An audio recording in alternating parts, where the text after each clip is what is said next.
Good morning, YouTube. I hope you guys are having a fabulous weekend. If you're in the New York City area, on Friday was crazy. People was underwater, the bus was flooding, cars was flooding.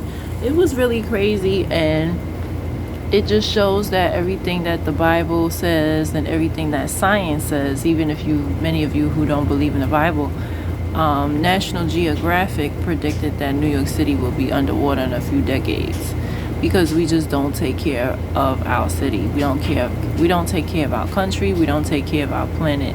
So these are the effects of not taking care of your planet. So I remember a former friend of mine, he actually participated in a protest years ago for the ecosystem, something like that, and it was like a strike it was supposed to spread awareness of saving our environment, and that was back in like 2015-16 when he did that.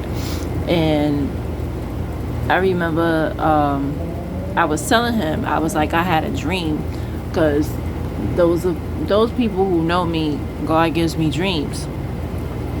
So in the year right before I got pregnant, I had a dream I was going to get pregnant. I got pregnant, and then I had a dream that New York City was underwater. And I remember telling my friend, and she was like, but according to the Bible, that's not supposed to happen, right? It says that the earth will be destroyed by fire next, but according to science, which is we could see it in front of our eyes. And I remember telling my friend, he was an atheist, he's like, yeah, if we keep going the route we going, New York City will be underwater. And the dream that I had, in the dream, I was floating on top of my mattress.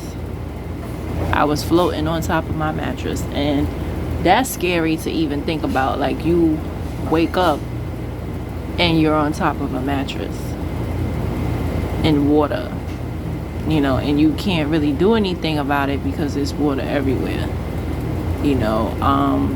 According to National Geographic, they say that New York City will be completely underwater, Statue of Liberty included, by 2060. That's the estimated time, but it can happen before that because we just don't take care of our earth.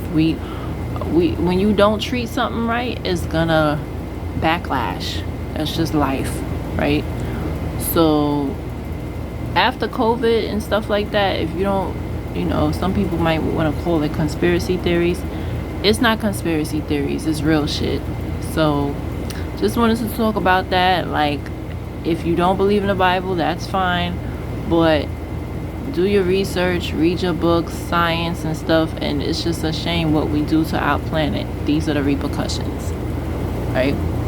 But what I really wanted to talk about today was the roundtable discussion of Love and Hip Hop. I personally, a lot of people feel like Love and Hip Hop is ratchet, but I always felt good about the show because in spite of the ratchetness, every last person on there is an entrepreneur. They all have businesses. Rashida and Kirk, for instance, they have something called the Bistro, which is a restaurant that they own. Yandy, she has several endeavors business-wise. She opened up businesses in Atlanta. I also wanted to talk about how VH1 is set up by the media. And we used to say white media, but I have to say black too, because Mona Scott Young is black the last time I checked.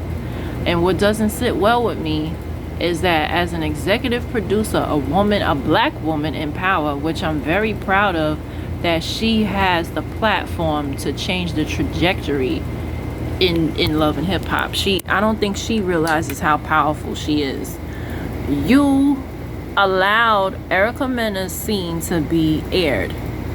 And then because people, if this was the year 2000, y'all, Erica would not be fired. Why? Because there was no social media in the year 2000, right? To my recollection, I remember being in high school and the only thing we had was MySpace and Sconex. So we had social media, but it wasn't as broad as it is now. Like, only a few selected people was really on social media, and it was mainly children, teenagers that was on it, followed by it turned into a whole big franchise, right? So Facebook pretty much copied off of MySpace, and there is no more MySpace. That's how business goes. Most of the time, you know, like, say for example, the fried chicken spots. There were churches back in the days, the civil rights movement, that used to sell chicken. Some white man caught the idea and said, I'm going to turn this into a franchise, right? So that's what normally happens. Somebody guinea pigs something and they do something, and then somebody takes the idea and makes it bigger than it ever could. And that's what happened with social media. Skonex and MySpace was the guinea pigs in the experiment. And then Facebook. When Facebook came around, I personally got a Facebook in 2008.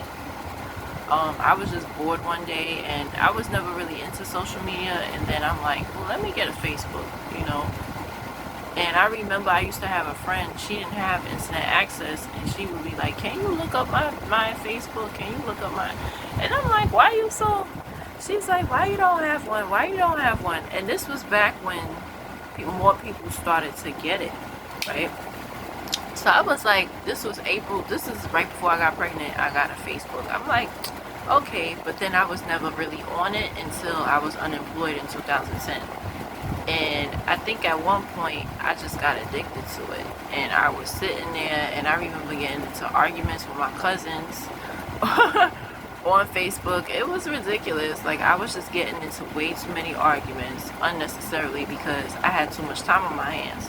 Like, I had my son and I was going to school, but I just had way too much time on my hands because I remember getting blocked. I remember blocking people. It was just a hot mess.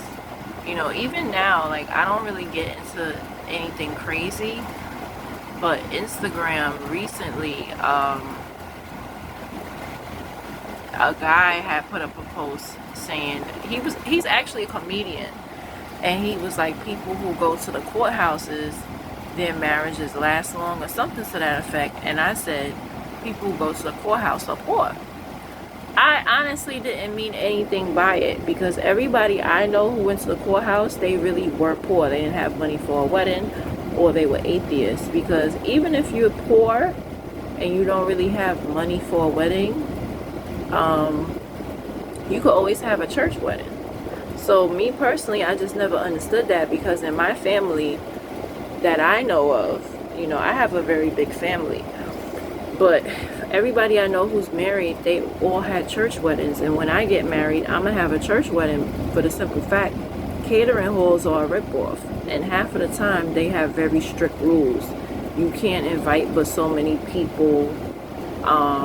They only have a certain type of food. Some catering halls say that you can't even bring your own food. You have to eat their food. Like, they have like weird rules, some catering halls, right? And you have really nice catering halls out there, but it's just, especially now, and the inflation and everything, it's just very, very, very expensive. And I remember a few months ago, because one of my coworkers, she actually does catering, and she was like, people spend too much on weddings. And I was like, well, I was in a wedding back in 2010, and I remember my friend told me how the wedding was $10,000. Weddings are not $10,000 anymore. If you want a nice catering hall, and her wedding was beautiful. I mean, it was in a, first of all, Italians, when they throw you an event, shout out to Italians. So it was owned by Italians. I forget the name, but it was in Ozone Park, Queens. Shout out to Queens. And it was just beautiful. Like, that $10,000 wedding felt like $1 million. Like, you would have thought she was a celebrity. I mean, classy. We had wine. There was an open bar. The open bar was only $2,000, which is nothing compared to now. If I believe if you have an open bar now, you know, I know it's way more than that. But yeah, so I had made mention of that. I was like, you know, because they're poor, and people were going in. to the point that somebody made a fake page of me, took my picture from Facebook, because Instagram, I just joined Instagram, so there's not many pictures of me on Instagram. Somebody went to my Facebook, got my birthday picture from I'm 34. They went back 3 years ago for my 31st birthday and put that as a profile picture and made a fake page of me and was like, oh, I talk shit, something like, it was crazy, just all because I said because they're poor. So sometimes, you know, people who have social media, it really reveals the mental illness, because what type of person are you? And then you have people who don't know how to disagree. Like, they really don't know how to debate at all. Like, I said something about welfare and all hell broke loose, and people was like, oh, do you know your daddy? What? Yes, I do, and my parents are married. Like, what does that have to do with how I feel about welfare? I said, at the end, my opinion, and this is my humble opinion, everybody is raised different. But I feel like if you have a man, I don't care if he's your boyfriend or husband, why are you going to the government for any type of assistance? I don't agree with that. Like, a man's supposed to provide, and if he cannot provide, he should not be in the household. And that's my firm belief. That's my opinion. That's my belief. I'm not saying it's set in stone. I'm not judging you if that's your situation. But I feel like you could do bad all by yourself. Like, for me personally, even the men that I date, and people could say I'm a gold digger, I really don't care. If you're not doing better than me, we could just have sex. Like, like, I'm not gonna allow you to court me and be with me, and you're not doing better than me. It's like, what is that? You know, oh, our love will keep us strong. No. Like, I personally am not gonna have a man move in with me in the projects. The projects was designed for people to get on their feet in order to help single mothers, right? That's what the projects was designed for. It's not designed for families. It's not. Like, I don't understand how a man can move in with a woman and live off her benefits. Now, it's completely different if y'all choose to, because you have some men who, they do the right thing. They move in with a woman in the projects. They put the kids through college. They do positive things with the money. They going on trips around the world. You know, they at least living life. You feel me? Like, but if your man is helping you struggle and not succeed financially, I don't get that. Like, you're married, but you're asking for assistance from the government. That's not fair to a single mother who really needs it. You have single mothers out here who have 2 and 3 children, and they don't have a man. They don't have a grandpa. They don't have an uncle. They don't have, the father's not around. Nobody's around. And here you have a man in your house, and you're going to the government. That's not fair. That's not fair. And I saw an episode on Ricki Lake where they was actually talking about welfare, and this is when Clinton was president. And it was a woman, she was married. She wasn't working because she was a stay-at-home mom, which I don't knock that. My mom was a stay-at-home mom, but my father never went to the government for help. Like, later on, he went for assistance after retirement. But you know, it's like, you the man, a man's supposed to provide, period. Like, you supposed to make my life better, not harder. You feel me? Like, and that's just how I see it, and that's why I'm single now. Because if you can't make my life better than what it already is, like, I could take myself out to eat, I could take myself on vacation. What could you add to that, right? What could you add to that? If you can't add to that, subtract yourself from my life, and I'm too grown for the fuckery. Like, my mindset is like, husband or friends with benefits, and it's like, society will have you tripping like, oh no, if you cannot do better for me than what I could already do for myself, it doesn't make sense. Make it make sense. But back to Love and Hip Hop. So basically, they had a beautiful roundtable discussion, and Yandy made some excellent. Shout out to my girl Yandy. First of all, she's a Pisces, and she was just so emotional at the roundtable, and I would have been the same way. I would have really went in like as she did. One of the things she said that was powerful was during slavery time, and I did not know this. They actually used to, we were in caves, and I didn't know that. So they used to put us in potholes, I guess, in pot places, underground, which I did not know that. She said how they used to throw food, and basically if you was weak, you wasn't eating. And the slogan, "Crabbles in a barrel," is real during slavery time, because they used to climb over each other to get the food, right? One thing they forgot to mention was House Negro and Field Negro. I have you to know under the sound of my voice, and people could deny it all they want.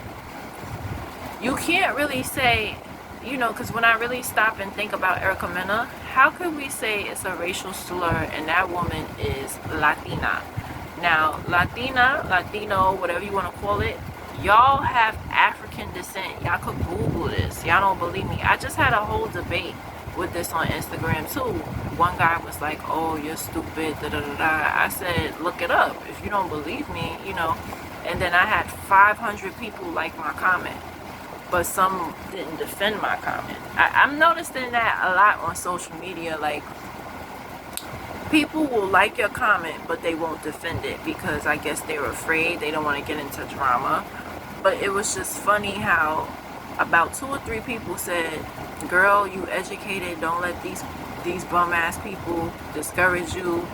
I'm happy to see some black woman that's educated." Yeah, we not telling y'all black because we want y'all. First of all, why do y'all think that if me and Erica Mena or any Puerto Rican Latina woman, if we rolling down the street, we both get pulled over? I'm a light-skinned woman.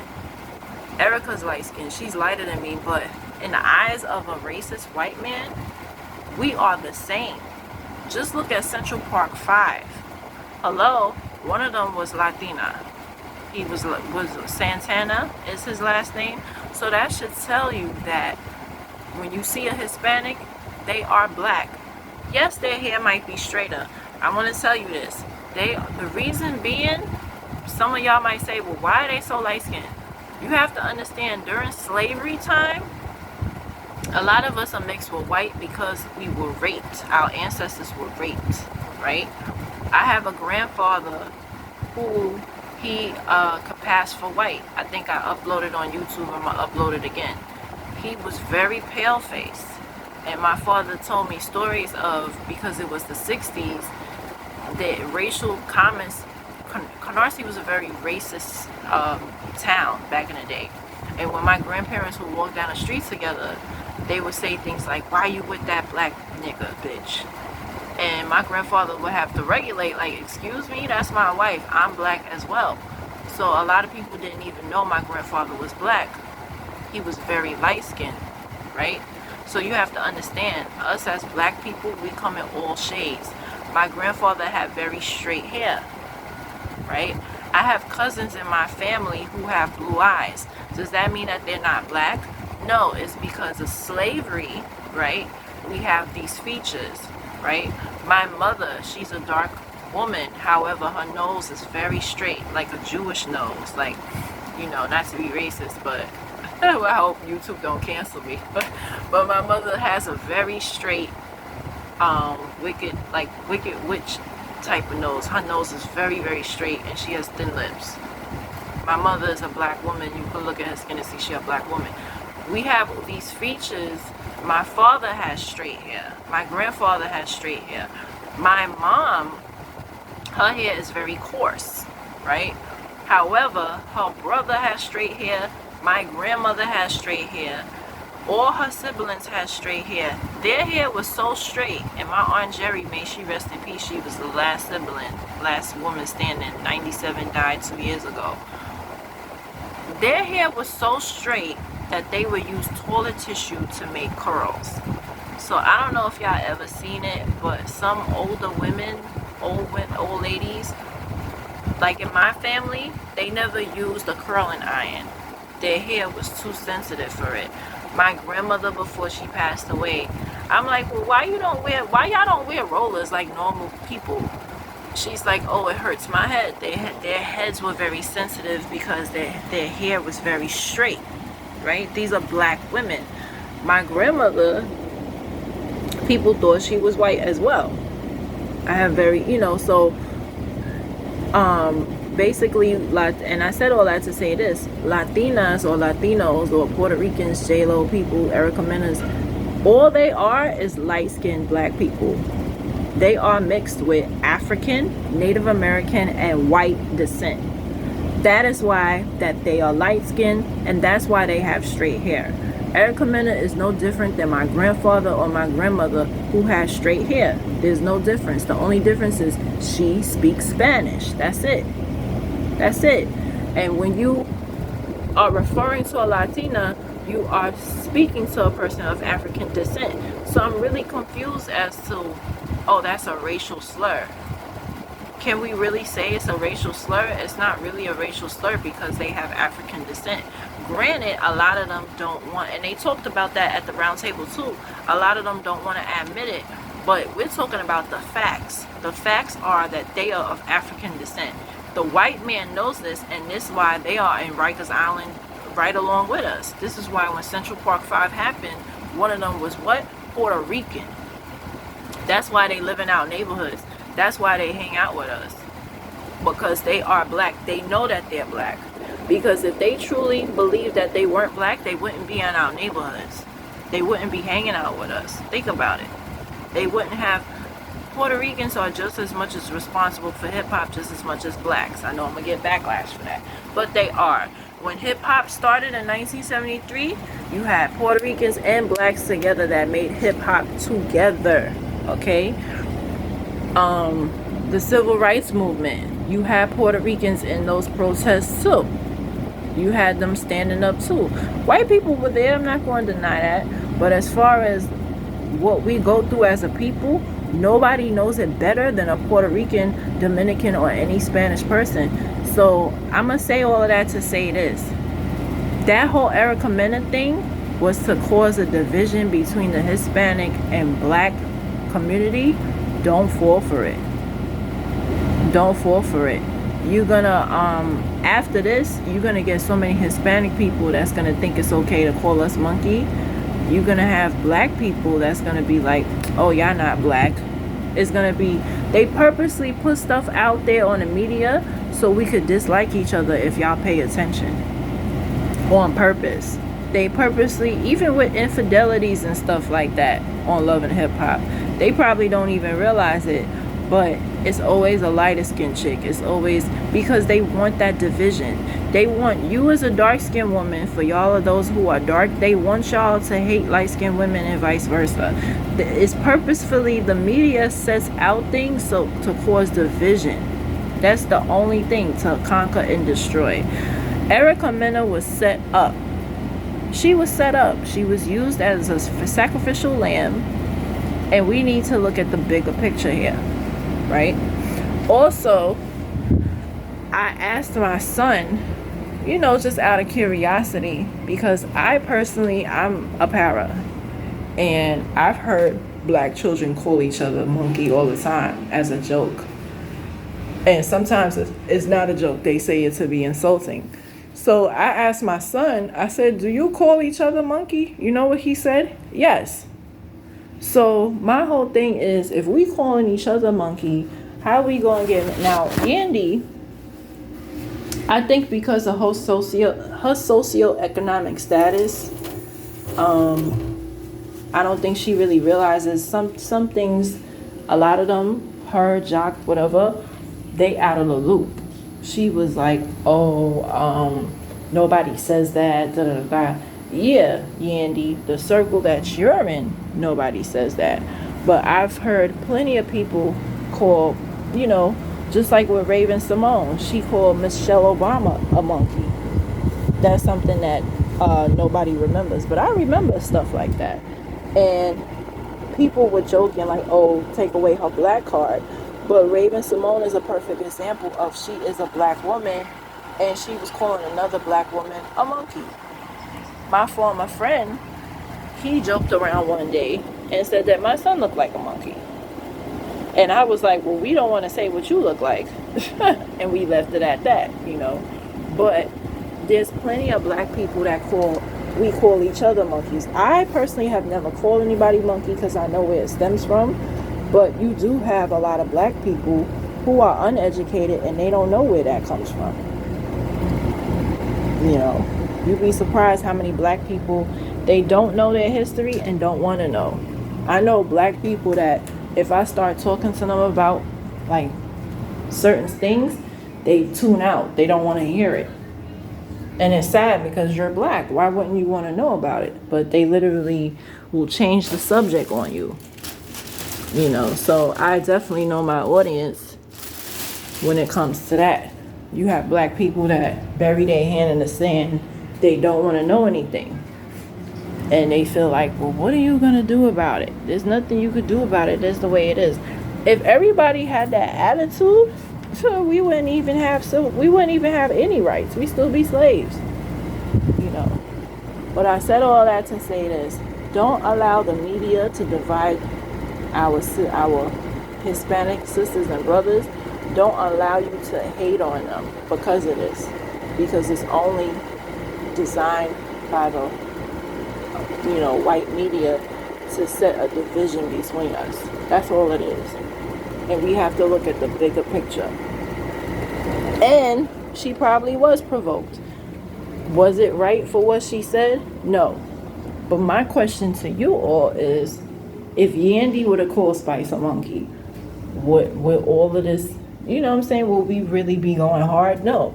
Because when Raven Simone called Michelle Obama a monkey, nobody said cancel Raven.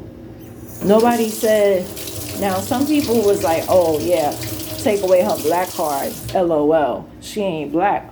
But it wasn't no protest, it wasn't none of that. It wasn't that much heat. But because Erica Mena is Hispanic, it's wrong. We need to stop being hypocrites, y'all. You know, and I'm guilty of it too, because my father uses the N-word, and so I use it. If a white person can't say it, or an Asian person can't say it, then we shouldn't be saying it either. And it's very hard to not say it, because when somebody does some dumb shit, what's the first thing you say? Nigga! Like, it's so embedded in us. Like, we don't even, you know. But stop and think, y'all. And don't fall for the division that they're trying to set. In 2023, they still want us to hate each other. No, we need to love on each other. Because we only have each other. Literally. The Asians, they're not going to help us. The whites are not going to help us. All we have is our Hispanic brothers and sisters. This is not a time to be divided. We need to come together. Right? You have Dominicans that's my complexion and even darker than me. You have Dominicans that identify as Afro-Latina.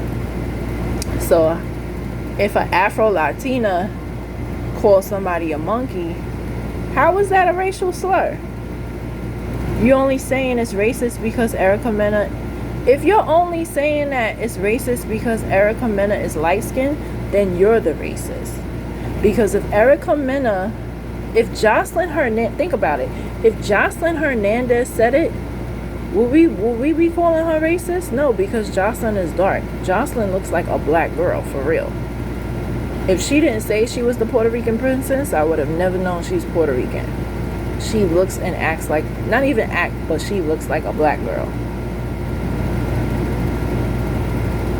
You know, so we need to stop the division and stop the drama between us. Hispanics are black, and that's that. And those are my thoughts.